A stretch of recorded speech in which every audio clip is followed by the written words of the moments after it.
నమస్కారం. Welcome to VBC on TV news. నేను ప్రసన్న. ముందుగా ఈనాటి ముఖ్యాంశాలు. వాషింగ్టన్ ఎయిర్పోర్ట్లో మోదీకి ఘన స్వాగతం. ట్రంప్తో ద్వైపాక్షిక అంశాలపై చర్చించనున్న ప్రధాని.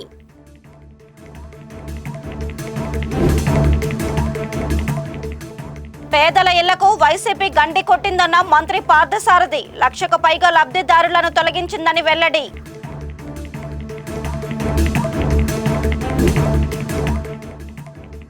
బర్డ్ ఫ్లూపై ఆందోళన వద్దన్న మంత్రి అచ్చెన్నాయుడు. ఉడికించిన గుడ్లు, చికెన్లో వైరస్ ప్రభావం ఉండదని స్పష్టీకరణ.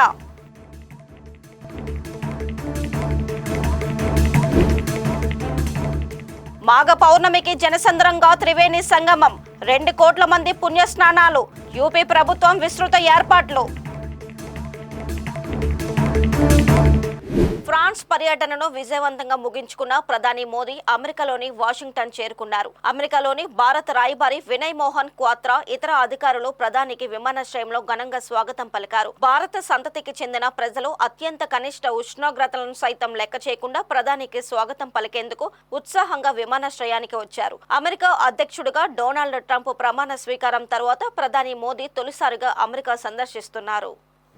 గత ప్రభుత్వం సకాలంలో ఇళ్లను పూర్తి చేయకపోవడం వల్ల సుమారు 2,378 కోట్ల రూపాయల కేంద్ర నిధులు మురుగుపోయాయని రాష్ట్ర గృహ నిర్మాణ శాఖ మంత్రి కొలుసు పార్థసారథి అన్నారు. రాష్ట్రంలో గృహ నిర్మాణాలు కేటాయింపుల వివరాలను ఆయన మీడియా సమావేశంలో వెల్లడించారు. 3,598 కోట్ల రూపాయల గృహ నిర్మాణ నిధులను మళ్లించి గత ప్రభుత్వం నిరుపేదలకు తీరని అన్యాయం చేసిందన్నారు. నిరుపేదలకు గృహ వసతి కల్పించడంలో పూర్తి స్థాయిలో విఫలమైన గత ప్రభుత్వం తమపై బురద జల్లే ప్రయత్నం చేయడం విడ్డూరం అన్నారు. 2018లో అప్పటి టీడీపీ ప్రభుత్వం రాష్ట్ర వ్యాప్తంగా ఆవాస్ సర్వే నిర్వహించి పీఎంఏవై గ్రామీణ 1.0 కింద 3,18,987 మంది లబ్ధిదారులను గుర్తించి కేంద్ర వెబ్సైట్ లో పెట్టడం జరిగిందని, అయితే గత ప్రభుత్వం అధికారంలోకి రాగానే ఆ పోర్టల్ నుండి 1,39,243 మంది లబ్ధిదారులను తొలగించిందని చెప్పారు. మిగిలిన 1,79,744 మందిలో 1,79,060 మందికి 2021-22లో కేంద్రం ఇళ్లను కేటాయించిందన్నారు. ఇంకా మిగిలి ఉన్న 684 మంది లబ్ధిదారుల్లో 505 మందికి ఈ ఆర్థిక సంవత్సరంలో కేటాయించడం జరిగిందని వివరించారు. అప్పుడు తెలుగుదేశం ప్రభుత్వం ఆవాస్ యాప్ కింద ఆవాస్ ప్లస్ సర్వే 2018 సంవత్సరంలో ఆవాస్ ప్లస్ సర్వే చేసి 3,18,987 మందిని గ్రామీణ ప్రాంతాలలో సొంత స్థలం కలిగిన వారిని అర్హులుగా గుర్తించి కేంద్ర ప్రభుత్వం వెబ్సైట్లో పొందుపరిచింది. ఆనాడు ఉన్న చంద్రబాబు నాయుడు గారి ప్రభుత్వం 2018లో ఆవాస్ ప్లస్ అనే సర్వే నిర్వహించి 3,18,987 మంది గ్రామీణ ప్రాంతాల్లో అర్హులు ఉన్నారని ఆ వెబ్సైట్లో కేంద్ర ప్రభుత్వం యొక్క వెబ్సైట్లో నమోదు చేసింది. తర్వాత వచ్చిన ప్రభుత్వం 2019లో ఆ ప్రభుత్వ నిర్వాహకం కానివ్వండి, ఆ ప్రభుత్వం రాజకీయ కారణాలతో కానివ్వండి, లేకపోతే కక్షతో కానివ్వండి, ఏదైనా కారణం కానివ్వండి, 1,39,243 మందిని లబ్ధిదారుల లిస్ట్ నుంచి తొలగించడం జరిగింది. తొలగించేసి కేవలం 1,79,744 మంది మాత్రమే అర్హులని చెప్పేసి కేంద్ర ప్రభుత్వం వెబ్సైట్లో పొందుపరిస్తే ఆ నెంబర్ ఆధారంగా గత 5 సంవత్సరాల్లో ఉన్న వైఎస్ఆర్ కాంగ్రెస్ ప్రభుత్వం పొందుపరిచిన 1,79,744 మంది లబ్ధిదారుల్లో 1,79,060 మందికి ఇల్లు కేటాయించింది. ఎప్పుడు 2021-22 సంవత్సరాల్లో. అంటే అప్పటికి కూడా ఇంకా 684 మంది లబ్ధిదారులు, అర్హులైన లబ్ధిదారులు మిగిలిపోయారు. 1,79,744 మందిలో 1,79,060 మందికి ఇల్లు మంజూరు చేస్తే ఇంకా 684 మంది మిగిలిపోయారు. ఆ మిగిలిపోయిన లబ్ధిదారుల్ని దేశవ్యాప్తంగా పాలసీ ప్రకారం అనుకుంటాను, ఎవరైతే ఇంకా లబ్ధిదారులు మిగిలిపోయారో PMAY 1లో వెబ్సైట్లో పెట్టబడిన వాళ్ళందరికీ కూడా కేంద్ర ప్రభుత్వం ఇల్లు కేటాయించింది. ఏది 2024-25కి. 2024-25 ఎప్పుడు ప్రారంభమవుతుంది? ఏప్రిల్ 1 నుంచి 2024 నుంచి ప్రారంభమయ్యే సంవత్సరానికి ఈ ఇల్లు కేటాయించింది. అంటే ఎవరు అప్పుడు బాధ్యత కలిగిన ప్రభుత్వం? ఏప్రిల్ 1, 2024కి కేటాయించాలంటే అప్పుడున్న గత ప్రభుత్వం చేసిన నిర్వాహకం మూలంగా కేవలం 684 మందికి మాత్రమే మిగిలిపోయిన లబ్ధిదారులకి ఆనాటి కేంద్ర ప్రభుత్వం కేటాయించింది. బర్డ్ ఫ్లూ గురించి ప్రజలు ఆందోళన చెందవలసిన అవసరం లేదని వ్యవసాయ శాఖ మంత్రి కె అచ్చెన్నాయుడు తెలిపారు. మాంసం, గుడ్లు సాధారణంగా 100 డిగ్రీల ఉష్ణోగ్రతలో ఉడికించడం ద్వారా వండుకొని తింటామని, అంత ఉష్ణోగ్రత వద్ద బర్డ్ ఫ్లూ వైరస్ జీవించలేదని ఆయన స్పష్టం చేశారు. మాంసం, గుడ్లు తినొద్దంటూ కొన్ని చోట్ల ప్రచారం జరుగుతోందని, ఇది సరికాదని ఆయన పేర్కొన్నారు. బర్డ్ ఫ్లూపై రాష్ట్రంలో ఆందోళనలు నెలకొన్న నేపథ్యంలో ఈ అంశంపై సీఎం చంద్రబాబు ఉండవల్లిలోని తన నివాసంలో పశుసంవర్ధక శాఖ అధికారులతో సమీక్ష నిర్వహించారు. అనంతరం మంత్రి అచ్చెన్నాయుడు విలేకరులతో మాట్లాడారు. ఉమ్మడి తూర్పు గోదావరి, పశ్చిమ గోదావరి, కృష్ణా జిల్లాల్లోని 3 ఫారాల్లోనే కోళ్లు చనిపోయాయని, అక్కడి నమూనాలు భోపాల్ పంపి పరీక్షించగా బర్డ్ ఫ్లూ అని తేలిందని చెప్పారు. సరిగ్గా శానిటేషన్ చేయకపోవడం, సరైన నిబంధనలు పాటించకపోవడం వల్లనే వైరస్ సోకిందని, అక్కడ మిగిలి ఉన్న కోళ్లు, గుడ్లను పూడ్చివేశామని తెలిపారు. కొద్ది రోజులుగా రాష్ట్రంలో అధిక ఉష్ణోగ్రతలు నమోదవుతున్నాయని, ఉష్ణోగ్రత పెరిగితే వైరస్ వేగంగా తగ్గుముఖం పడుతుందని మంత్రి వివరించారు. ఈ మధ్యకాలంలో ఏలూరు జిల్లా బాదంపూడిలో 2.2 లక్షల కోళ్ళు చనిపోయినట్టుగా మాకు సమాచారం వచ్చింది. అదేవిధంగా వెస్ట్ గోదావరి జిల్లా వేల్పూర్లో 2.5 లక్షల కోళ్ళు చనిపోయినట్టుగా సమాచారం వచ్చింది. ఎన్టీఆర్ జిల్లా గంపలగూడెంలో ఒక 7,000 కోళ్ళు చనిపోయినట్టుగా సమాచారం వచ్చింది. వెస్ట్ గోదావరి జిల్లా కానూరులో 65,000 కోళ్ళు చనిపోయినట్టుగా మాకు సమాచారం వచ్చింది.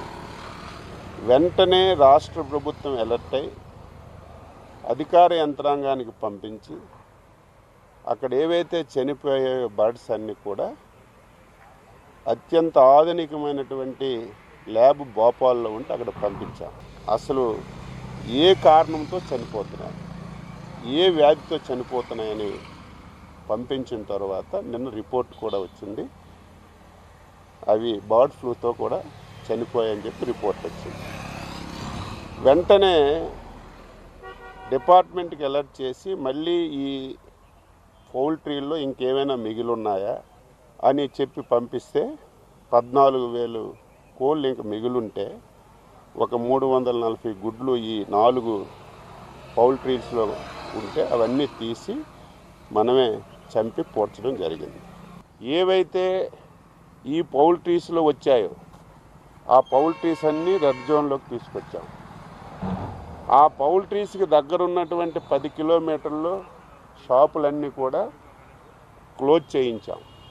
మిగతా దగ్గర ఎక్కడ కూడా ఈరోజు కొన్ని దగ్గరలో అయితే ఇంకా ప్యానిక్ అయి 10-15 రోజులు కోళ్ళు తినొద్దు, గుడ్లు తినొద్దని టామ్టామ్లు వేయించేస్తున్నారు.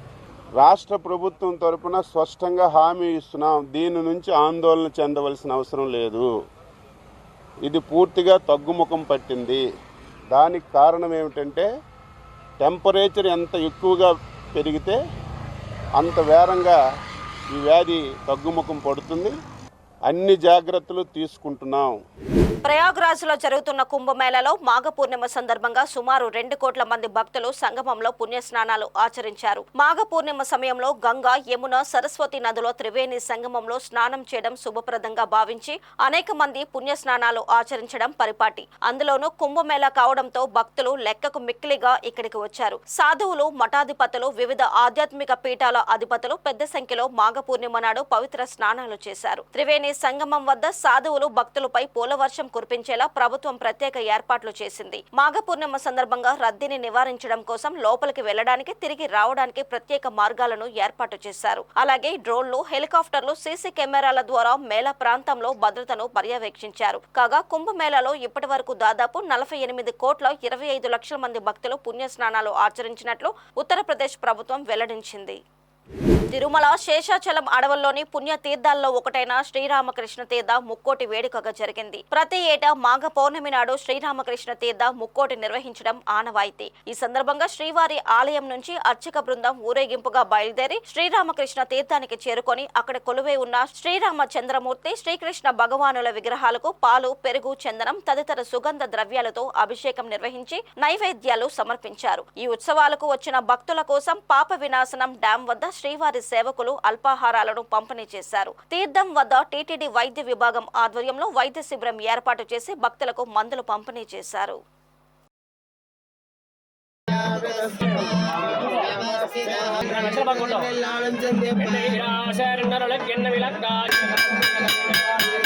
ఓం నమో వెంకటేశాయ. హరే కృష్ణ. జై శ్రీరామ్. నా పేరు ధరణి. రామకృష్ణ తీర్థం ఎప్పటి నుంచో రావాలనుకుంటున్నాము, కానీ ఈసారికి కుదిరింది. మాకు ఈ అనుభూతి చాలా హ్యాపీగా ఉంది. మాకు ఆ దేవుడు దర్శనము, రామకృష్ణ తీర్థంలో మునగడము, ఆ దేవుడు దర్శనం భాగ్యం కలగడము మాకు చాలా సంతోషాన్ని ఇచ్చింది. అందరికీ ఈ భాగ్యం దక్కాలని కోరుకుంటున్నాను. చాలా అనుభూతి చాలా బాగుంది. ఓం నమో వెంకటేశాయ. నేను తిరుపతి నుంచి వస్తున్నాను. నా పేరు బి లక్ష్మీ గాయత్రి అండి. ఫిబ్రవరి నెల పౌర్ణమి రోజున జరుగుతుంది. ఇక్కడ చాలా విశేషంగా ఉంటుంది. తెలియని వాళ్ళు తప్పక విచ్చేసి ఇక్కడ దేవుడి ఆశీర్వాదం తీసుకోవాలని కోరుతున్నాము. ఇక్కడ ఫెసిలిటీ కూడా చాలా బాగుంది. టీటీడీ వాళ్ళు చాలా సహకరిస్తున్నారు. ఫుడ్ ఫెసిలిటీ కానీ, వాటర్ ఫెసిలిటీ కానీ అడుగుడగున మనకు మార్గంలో చాలా హెల్ప్ఫుల్ గా మన విజిలెన్స్ వాళ్ళు చాలా బాగా చేస్తున్నారండి. అన్నప్రసాదాలు జరుగుతున్నాయి. ప్రతి ఒక్కరూ తప్పకుండా విచ్చేసి దేవుడి ఆశీర్వాదం తీసుకోవాలని, ఈ తీర్థ స్నానం చేసుకోవాలని, ఇంటికి మరీ తీసుకెళ్లాలని కూడా చాలా బాగుందండి. ఇదే ఫస్ట్ టైం రావడం కూడా. నా పేరు కవిత, మాది తిరుపతి. రామకృష్ణ తీర్థము ఇదే ఫస్ట్ టైం రావడము. ప్రతి సంవత్సరము ఫిబ్రవరిలో రామకృష్ణ తీర్థం ఉంటుంది. ఎన్నో సంవత్సరాల నుంచి రావాలనుకుంటాం, భయపడ్డాము, కానీ ఈసారి వచ్చాము. చాలా బాగుంది. అరేంజ్మెంట్స్ టీటీడీ వాళ్ళు చాలా బాగా అరేంజ్మెంట్స్ చేశారు. ఇంకా ఎవరైనా రావాలి అని అనుకున్న వాళ్ళు, భయపడి ఆగిపోయిన వాళ్ళు ఉంటే రావాలని కోరుకుంటున్నాము. తప్పకుండా వచ్చి స్నానం చేసి పోవాలనుకుంటున్నాము. ఇంకొకసారి వస్తుంది కాబట్టి అందరూ వచ్చి ఈ స్నానం చేసి స్వామివారి అనుగ్రహం పొందాలని కోరుకుంటున్నాము.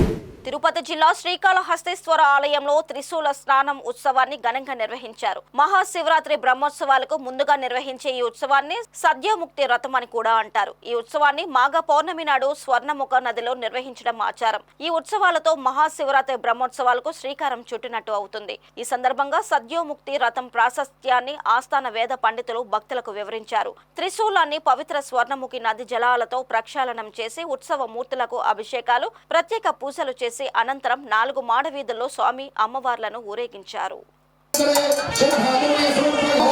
స్వామివారికి అమ్మవారికి కలిసి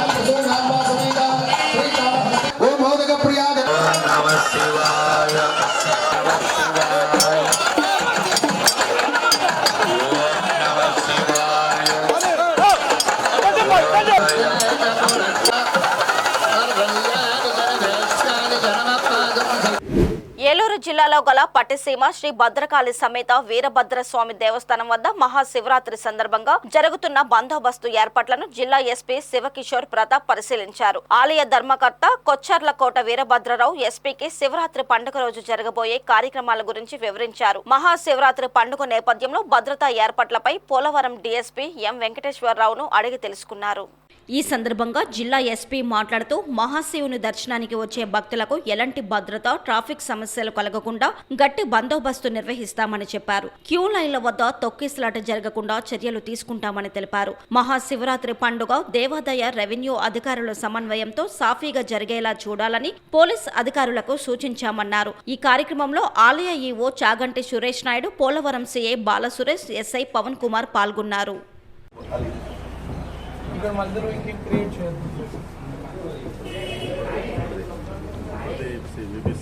So this ramp will be only go out. And as you rightly pointed out, even if some irregularity, then that line there can be an emergency exit point from there. Our gate is up.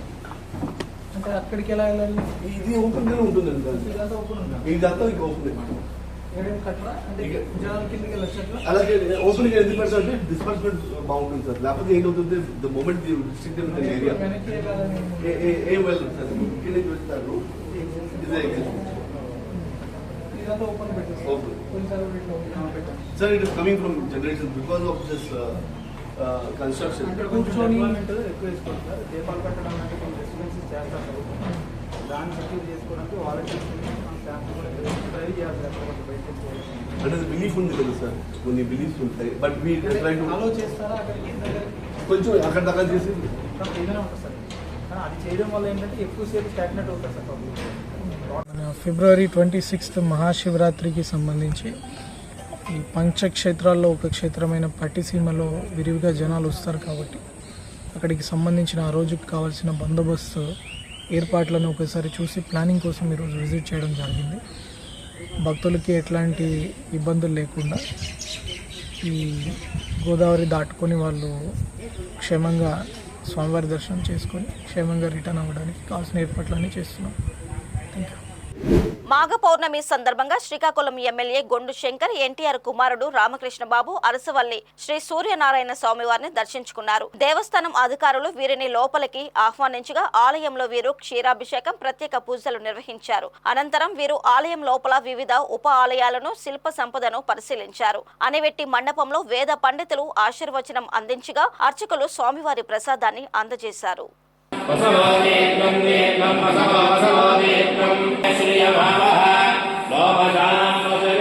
EO గారు శ్రీ సూర్యనారాయణ స్వామి దేవత ప్రసాద సిద్ధిరస్తు చక్రమేవ శరీర ఆరోగ్య సిద్ధిరస్తు.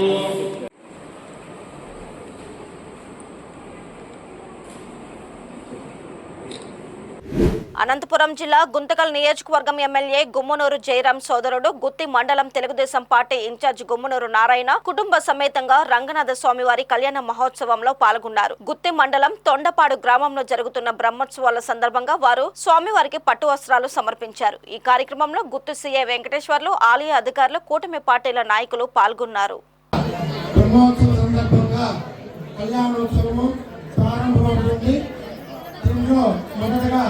పుష్పక్షేణారాధనము, తర్వాత శుద్ధిపుణ్యాహవాచనము, శుద్ధిపుణ్యాహం తర్వాత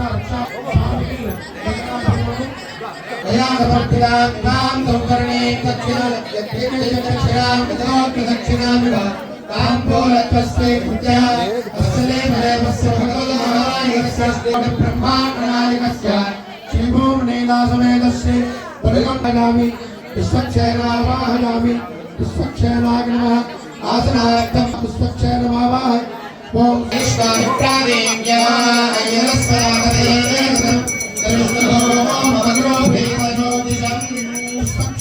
నమః ధూపమాత్రం పూర్ణందధాతి తద్యోధానీతి ఏకానాయుస్తేజో దధాతి నమః కర్పూరవేదీరాజం సందర్శయామి నీరాజనానంతరం శుద్ధ ఆచరణీయం సమర్పయామి.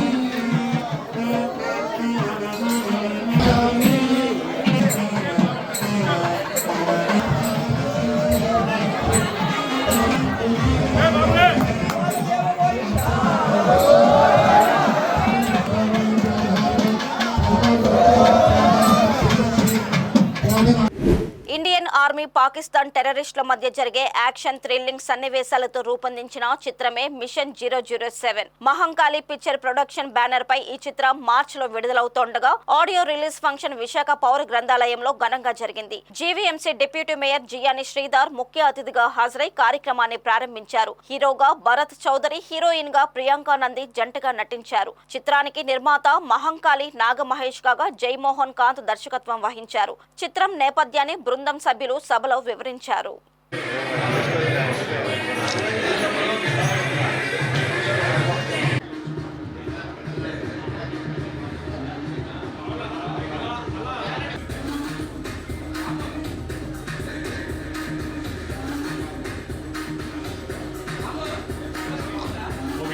డైరెక్టర్ గారు ఈ మూవీ గురించి ఎక్స్ప్లెయిన్ చేసిన బట్టి ఆ రోల్ కోసం నేను ప్రిపేర్ అయిన బాడీ మెయింటైన్ చేయడం కానీ నాది వైజాగ్. సో నాకు ఇక్కడ అట్లీస్ట్ ఆడియో లాంచ్ చేయాలని ఉంది. సో మా డైరెక్టర్ గారు నాతో చేసిన ఆర్టిస్ట్ కానీ ఇక్కడికి వచ్చారు. ఇంకొకటి సో మీకు మెయిన్ థింగ్ చెప్పాలంటే నేను ఫిట్నెస్ ఫీల్డ్లో ఎప్పటి నుంచో ఉన్నాను. నాకు ఎంతో సపోర్టివ్గా ఉన్న పర్సన్ ఇక్కడ గోపాలపట్నంలో ఉంటారు. అండ్ ఆయన నా ఫిట్నెస్ ట్రైనర్. ఆయన దగ్గర ఆల్మోస్ట్ నేను 14 ఇయర్స్ నుంచి ట్రైనింగ్ చేసుకుంటున్నాను. చెప్పాలంటే ఆయన నా చేయడం ఒక సెలబ్రిటీ కానీ హీరో కానీ ఆయనే నాకు. मेरा मेरा नाम प्रियंका नंदा है और ये तेलुगु में मेरा फर्स्ट डेब्यू फिल्म है मिशन 007 और as we all know that the Telugu film industry is known for its strength, creativity and larger than life storytelling. So I feel so lucky to have started my journey here. And yes, I'll work hard to get good projects and to be in this industry. So, and yes, I'll make all of you proud one day. Output అయితే సూపర్గా వచ్చింది. ఒకసారి మీరు కూడా trailer చూశారు, plus songs కూడా చూశారు. ఆ మాత్రం రావడం అనేది చిన్న బడ్జెట్ అంటారు, కానీ చిన్న బడ్జెట్ అనేది కూడా మేము ఒక సోల్జర్ గురించి చూపించడానికి చిన్న బడ్జెట్ పెద్ద బడ్జెట్ అని చూడట్లేదు. కానీ ఇలా తీయడానికి కూడా చాలా గ్రేట్. మోహన్ కాంత్ గారు చాలా మంచి తీశారు ఈ బడ్జెట్ సినిమాస్లో. కొన్ని బడ్జెట్ అయ్యింది కానీ ఎక్స్ప్రెస్ చేయలేదు. అయితే చెప్పిన దానికంటే దాదాపు 50% ఎక్కువైంది. సో ఫస్ట్ షెడ్యూల్ వేసుకునే దానికంటే 50% ఎక్కువైంది. మళ్ళీ చేసిన తర్వాత మళ్ళీ వెనకాల వేస్తే ఎందుకు అని చెప్పేసి టోటల్గా కంప్లీట్ చేసి పెట్టేశాను. మెసేజ్ ఏంటంటే ఇవాళ రేపు యూత్ ఎలా అంటే కొంచెం డైవర్షన్ చాలా వెళ్ళిపోతుంది, ఈజీ మనీ విత్ అలా అని చెప్పేసి అంటుంది. ఫస్ట్ సోల్జర్స్ ఎంత కష్టపడుతున్నారు, వాళ్ళ లైఫ్ ఏంటి, వాళ్ళు అక్కడ ఎంత కష్టపడుతున్నారో మీరు ఇక్కడ కొంచెం ఒక 10% కాదు 2% కష్టపడ్డా కూడా you gain A better life అన్నట్టు ఒక సోషల్ తీసుకొస్తున్నాం.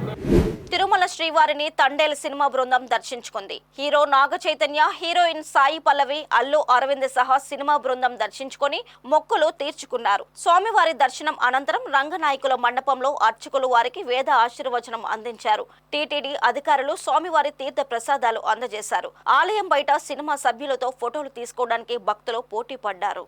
మా తండేల్ సినిమాకు ముందు వాసు గారు వచ్చి స్వామిని కోరుకున్నారు, ఈ సినిమా చాలా పెద్ద హిట్ అవ్వాలి, అఖండ విజయం అవ్వాలని. ఆయన కోరిక ఫలించింది, స్వామి కరుణించాడు. అందుకని ఆయన కోరిక అందరూ మళ్ళీ మొక్కు తీర్చుకోవడానికి నేను, వాసు గారు, మా హీరోయిన్ అరవింద్ గారు అందరూ ఫ్యామిలీతో సహా ఇక్కడ వచ్చామండి. Thank you very much. Telugu ప్రేక్షకులకు కూడా ఈ సినిమాని ఇంత అఖండ విజయాన్ని ఇచ్చినందుకు అందరికీ ధన్యవాదాలండి. ముఖ్యంగా వెంకటేశ్వర స్వామి. ఖచ్చితంగా ఒకవేళ ఎన్ని అడ్డంకులు వచ్చినా ఎలాంటిది వచ్చినా కానీ స్వామి అవన్నీ తీసేసి మా సినిమాని పెద్ద సక్సెస్ని చేసి ఇచ్చారు ఆయన. అందుకనే అండి మళ్ళీ ఈయన కోరుకున్న మొక్కు మా కోసం, వాసు గారు ఈ సినిమా కోసం కోరుకున్న మొక్కుని తీర్చడానికి తండేల్ టీం అంతా ఇక్కడికి వచ్చింది. కామారెడ్డి జిల్లా నిజాం సాగర్ మండలం మాగి వద్ద జరిపిన తనిఖీల్లో కర్ణాటక నుంచి మహారాష్ట్రకు తరలిస్తున్న 22 లక్షల రూపాయల విలువ చేసే 90 కిలోల గంజాయి పట్టుకున్నట్లు ఎక్సైజ్ అధికారులు తెలిపారు. 3 నిందితులు మాత్రం తప్పించుకోవడం ఎక్సైజ్ పోలీసుల వైఫల్యమని విమర్శలు వెల్లువెత్తుతున్నాయి.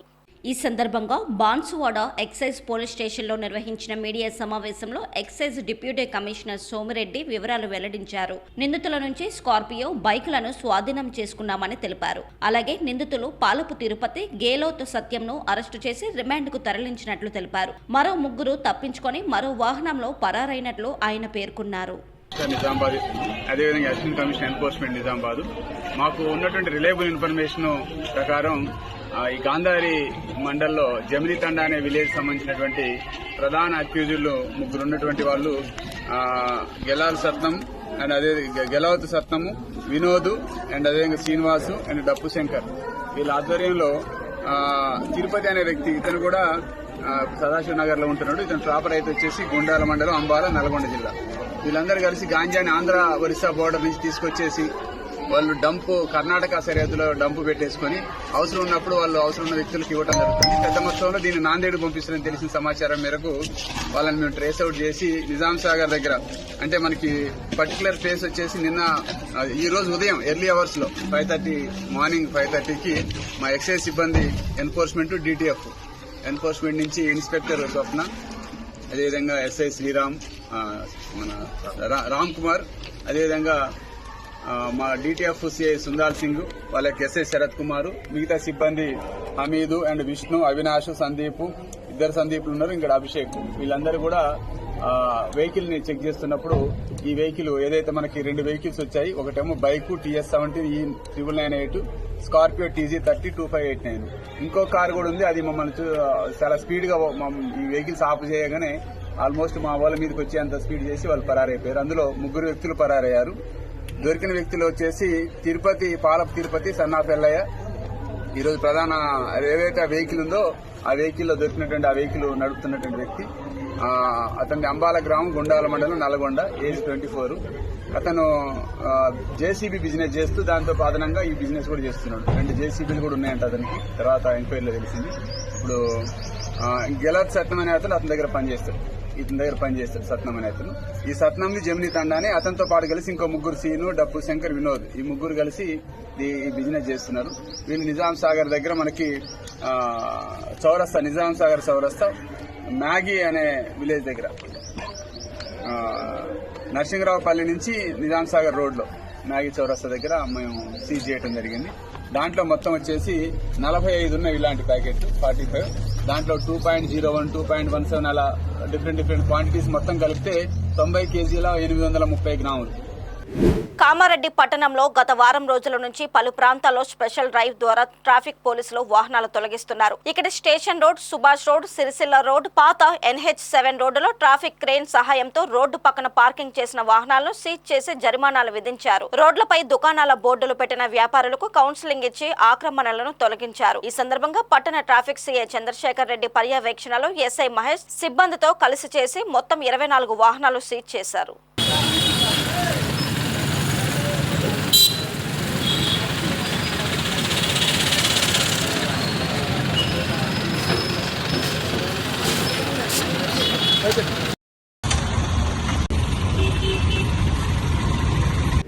కాకినాడ రూరల్ పరిధి తమ్మవరం గ్రామ రైతులు సచివాలయం వద్ద ఆందోళనకు దిగారు. తమ నుంచి స్వాధీనం చేసుకున్న 295 ఎకరాలు తిరిగి తమకు అప్పగించాలంటూ ఆందోళనకు దిగారు. గతంలో ఈ గ్రామానికి చెందిన 300 ఎకరాల భూములను ఏపీఐఐసి భూసేకరణ చేయడంతో రైతులు స్వచ్ఛందంగా ఇచ్చారు. ఉద్యోగాలు వస్తాయని ఆశించారు. అయితే మరోసారి 295 ఎకరాలు తమకు తెలియకుండా తీసుకున్నారని రైతులు ఆరోపిస్తున్నారు. తమకు ఎలాంటి నష్టపరిహారం చెల్లించలేదన్నారు. ఈ భూములపై తాము క్రయ విక్రయాలు చేశామని, తమ పిల్లలకు వివాహాల కోసం ఖర్చు కింద ఇచ్చామన్నారు. ఈ సందర్భంగా రైతులు మీడియాతో మాట్లాడుతూ 2009 నుంచి ఈ భూములను బ్లాక్ లిస్టులో పెట్టడంతో తమ కుమార్తెలను అల్లుళ్ళు వదిలేశారని ఆవేదన వ్యక్తం చేశారు. తమ భూములు తమకు అప్పగించాలని, గత 16 సంవత్సరాలకు నష్టపరిహారం చెల్లించాలని డిమాండ్ చేశారు. గతంలో ముఖ్యమంత్రి చంద్రబాబు ప్రతిపక్షంలో ఉన్నప్పుడు ఇచ్చిన హామీని ఇప్పుడు నెరవేర్చాలన్నారు. నా పేరు వెంకటరమణ అండి. మాది తమ్మవరం గ్రామం. మా గ్రామం పొలిమేర సుమారు 600 ఎకరాలు ఉండేదండి. అయితే అప్పుడు ఏపీఐసి వారు మా ఊర్లో గతంలో 300 ఎకరాలు ఈక్విజేషన్ చేసి తీసుకున్నారు. రైతులు స్వచ్ఛందంగా ఉద్యోగాలు వస్తాయనే ఉద్దేశంతో 300 ఎకరాలు స్వచ్ఛందంగా వాళ్ళకి ఇష్టపూర్వకంగా ఇవ్వడం జరిగిందండి. అయితే అది చేసిన తర్వాత మళ్ళీ మరొక 295 ఎకరాలను ఏపీ ఈక్విజేషన్లో చేర్చడం జరిగిందండి. ఈ 295 ఎకరాలు రైతులు ఎవరు అంగీకారం తెలపలేదండి. బలవంతంగా తీసుకోవాలని ఒక ప్రయత్నం చేశారు. కానీ దీనికి ఎవరో రైతులు అంగీకరించలేదు. అయితే ఇది ఇలా ఉండగా 1993లో ఇది చేయడం జరిగింది. ఇప్పుడు మళ్ళీ దీన్ని 2008లో మళ్ళీ దీన్ని రైతులు బలవంతంగా ముత్తా శశిధర్, కాకినాడ సిటీ అప్పటి ఎమ్మెల్యే, కాంగ్రెస్ ఎమ్మెల్యే అయినటువంటి ముత్తా గోపాలకృష్ణ తనయుడైనటువంటి శశిధర్ బలవంతంగా రైతుల దగ్గర తీసుకునే ప్రయత్నం చేశారు. కానీ రైతులందరూ తిప్పికొట్టారు. అయితే ఇప్పుడు అప్పుడు ఆగ్రహించినటువంటి ఎమ్మెల్యే తనయుడు మా భూముల్ని 22A నిషేధిత జాబితాలోకి చేర్చడం జరిగిందండి. కోర్టుల్లోని వివాదాల్లో ఉన్నటువంటి పొలాన్ని నిషేధిత జాబితాలోకి ఏ విధంగా చేర్చారో రెవెన్యూ డిపార్ట్మెంట్ ఇప్పటికీ మాకు అర్థం కాని ప్రశ్నే. కానీ అప్పటి నుంచి ఇప్పటికీ మాకు కష్టాలు అప్పటి నుంచి మొదలయ్యి అప్పటి వరకు పంట నష్టం వచ్చేది, రిజిస్ట్రేషన్ జరిగేవి, అన్నీ జరిగేవి. కానీ 2008 నుంచి మాకు కష్టాలు మరిన్ని ముదిరాయండి. అక్కడి నుంచి ఇప్పటి వరకు కూడా మేము పోరాడుతూనే ఉన్నాము. 2008లో చంద్రబాబు నాయుడు గారు మా గ్రామానికి విజిట్ చేసి మీ పొలాలను డీనోటిఫికేషన్ చేస్తాము అనేసి ఆయన మాకు హామీ ఇచ్చారండి. కానీ ఆ తర్వాత మళ్ళీ జగన్మోహన్ రెడ్డి గారు 2018లో మళ్ళీ పాదయాత్రలో మాకు హామీ ఇచ్చారండి. మొన్న వచ్చినటువంటి పవన్ కళ్యాణ్ గారు కూడా మేము మా యొక్క విన్నపం చెప్పుకున్నాం. ఆయన కూడా మాకు సానుకూలంగా స్పందించారండి. ఇప్పుడు మాకున్నటువంటి ఒకే ఒక్క నినాదం ఏమిటంటే మాకు ఉన్నటువంటి లక్ష్యం డీనోటిఫికేషన్. ఇంకా వేరే ఉద్దేశం మాకేమీ లేదండి. మాది తమ్మవరం అండి. నా పేరు గోపాలం అండి. మా అమ్మాయిలు ఇద్దరండి. ఇద్దరికి పెళ్లి చేసాం. కానీ వాళ్ళు ఇంటికి తీసుకొచ్చి దేవిడు వేసారండి. వాళ్ళు కట్టినారని మాకు అది కుదరదు అంటున్నారా, కొనికమంటున్నారండి. ఎక్కడన్నా నేను ఎక్కడదాను, నేనేమో ముసలుడు అయిపోయి నల్లా పోతున్నాను. వాళ్ళ కుర్రోళ్ళు తీసుకొచ్చి అక్కడ పెట్టేశారు. మా సమస్యలు ఏవో కొంత చెయ్యండి, మేము అది అంతగా ఏం చేయలేకపోతున్నాం. మా కూతుర్లకి న్యాయం చేయండి, వాళ్ళ ఇంటికి తీసుకెళ్ళిపోవాలండి. మా భూములు మాకు వదిలిస్తే వాళ్ళకి న్యాయం జరుగుతుందండి. నమస్తే అండి, నా పేరు రాంబాబు అండి. మాది తమ్మవరం గ్రామం అండి. నాకు 2 అక్కలు, ఒక చెల్లాయి ఉన్నారండి. వాళ్ళకి పెళ్ళిళ్ళు అయిపోయండి. మా చెల్లి ఉందండి, ఇంకా పెళ్లి కాలేదండి. పెళ్లి కుదుర్చుకున్నామండి. వాళ్ళు ఈ భూమి ఏపీఎస్సీలో ఉంది అలాగని మాకు అక్కర్లేదు అలాగని తిరిగి వెళ్ళిపోయారండి. తిరిగి వెళ్ళిపోతే అక్కడ పెద్ద మనుషుల్ని ఇక్కడ పెద్ద మనుషుల్ని కూడా తీసుకొచ్చి మధ్యరకాన కూర్చోబెట్టి హామీనిచ్చి ఆ పెళ్లి జరిపించామండి. 2-3 సంవత్సరాల్లో మీ ఏపీఎస్సీలో తప్పిపోద్ది, మీ భూమి మీకు అప్పచెప్పేత హామీ మేము ఉన్నామని పెళ్లి చేసామండి. కానీ ఈ రోజు కూడా మాకు అన్యాయం జరిగిందండి. జరిగితే మేము ఆ అమ్మాయిని తీసుకొచ్చి మా ఇక్కడ దిగబెట్టేశారండి. మేము ఏం చేయాలో తోస్తరం లేదండి. మాకు చాలా సమస్యగా బాధపడుతున్నామండి. అలాగే పిల్లలు కూడా ఏదైనా చదివి ఈ భూమి ఎక్కడ పెట్టుకుని ఒక 50,000 1,00,000 రూపాయలు తెచ్చుకొని మేము చదివించుకుందామంటే దారి లేకుండా పోయిందండి. ఇలాంటి సమస్యలతో మేము ఎలా బతకాలో ఏం చేయాలని కూడా మాకు అర్థమవుతలేదు సార్. ఇలాంటి పరిస్థితుల్లో మేము ఏం చేయాలనే పరిస్థితి కూడా వచ్చేసిందండి. ఇలాంటప్పుడు కూడా మేము నాయకులందరం కూడా ఎమ్మెల్యేలు కానీ ఎంపీలు కానీ అందరం కూడా కూడగట్టుకుని ఎంతమంది దగ్గరికి వెళ్ళామండి. కానీ ఎవరు హామీ ఇచ్చిన వాళ్ళే కానీ మాకు పనిచేసిన వాళ్ళు ఎవరు లేరు సార్. ఇలాంటి పరిస్థితి మాకు ఏ కుటుంబానికి కూడా ఏ గ్రామానికి కూడా రాకూడదండి. ఏ గ్రామానికి కూడా ఇలాంటి పరిస్థితి రాకూడదండి. ఇలాంటి బతుకు కంటే చచ్చిపోవడం బెటర్ అండి. మేము అందుకే దయించి మా భూములు మాకు అప్పచెప్పి మాకు జీవనాధారం పెట్టి మమ్మల్ని సమస్య లేకుండా తీర్చాలని కోరి ప్రార్థిస్తున్నామండి. ఈ వార్తలు ఇంతటితో సమాప్తం. మరిన్ని విశేషాలతో మళ్ళీ కలుద్దాం.